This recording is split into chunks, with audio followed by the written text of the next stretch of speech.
When doing the incline start, it is important to stop the vehicle straight and center before climbing up the hill. This will also make you less scared of the incline. Remember that an incline is the same as when you moving off from a stop. If you do not have the correct half clutch, it is not going to move. The reason you do half clutch is to put your vehicle's wheels in motion while the handbrake is up.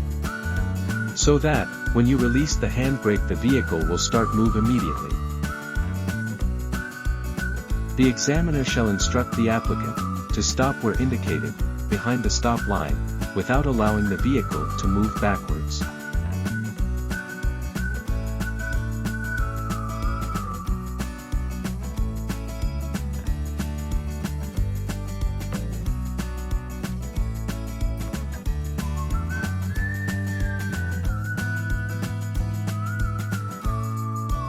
The examiner shall instruct you to move off from a stationary position without rolling back.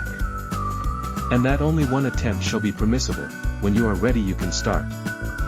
Remember, do not rush and take your time. You have a lot of time to do the yard test. You have 20 minutes on the yard, and it is a lot. You only get timed when you start with your observations. So take it slow and make sure you do it right. In the case when your vehicle maybe stalls while you start to move off and you manage to stop the vehicle in time before moving back, then you can just start again and proceed where you ended. The main reason for truck to stall is usually when you release the clutch too fast after releasing the handbrake.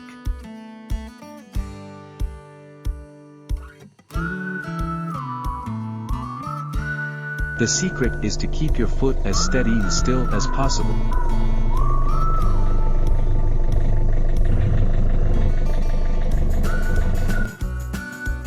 Keep your foot still and wait for the vehicle to be in motion before releasing the clutch. Whether you're making a hill start in traffic or simply pulling away from a parked position, you should always start with your handbrake firmly on to stop your car rolling backwards. First, put the clutch to the floor and select first gear. Then bring the clutch up to the biting point.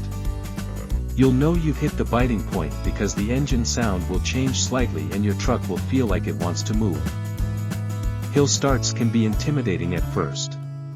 Not only do they involve measured clutch control, but with gravity working against you, your truck can roll backwards if the start is not performed correctly, but with enough patience, you will succeed. I hope this video will help you, and remember to do all the necessary observations. Thank you for watching. Until next time.